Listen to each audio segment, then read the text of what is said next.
কি আমার জয় বাংলার ভাই বোনেরা, স্বাধীনতার পক্ষের ভাই বোনেরা, আপনারা ভালো ডিম ব্যবহার করছেন কেন?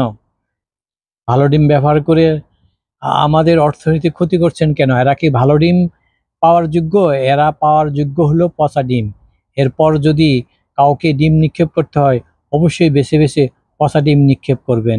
এতে করে অনেক উপকার হবে।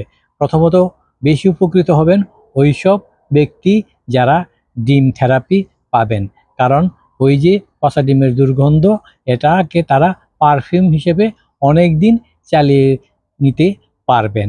অন্যদিকে এটা পরিবেশের জন্য ভালো।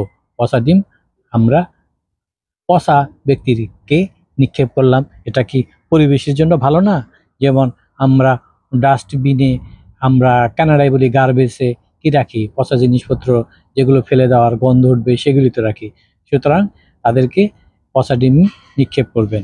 আর ভালো ডিম নিক্ষেপ করে আমাদের অর্থনৈতিক ক্ষতি করার কি লাভ? ওরা কি ভালো ডিম পাওয়ার যোগ্য? সুতরাং এরপর থেকে পচা ডিম মারবেন। আর কারো যদি পচা ডিমের দরকার হয় আমাকে জানাবেন।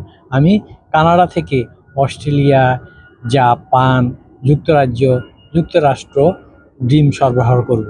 কিভাবে সরবরাহ করব? আরে ভাই, আজকালকার যুগে ডিএসএল আছে, বিনামূল্যে সরবরাহ করব। শুধু আমাকে ইনবক্স করবেন এবং 3 দিন আগে জানাবেন কাকে ডিম নিক্ষেপ করবেন। আমি ডিএসএল এর মাধ্যমে বিনামূল্যে আমার ভাই বোনদের কাছে এই ডিম পাঠিয়ে দিব। সবাই ভালো থাকবেন এবং আমার এই চ্যানেলটা অবশ্যই সাবস্ক্রাইব করবেন। সবাইকে অসংখ্য ধন্যবাদ।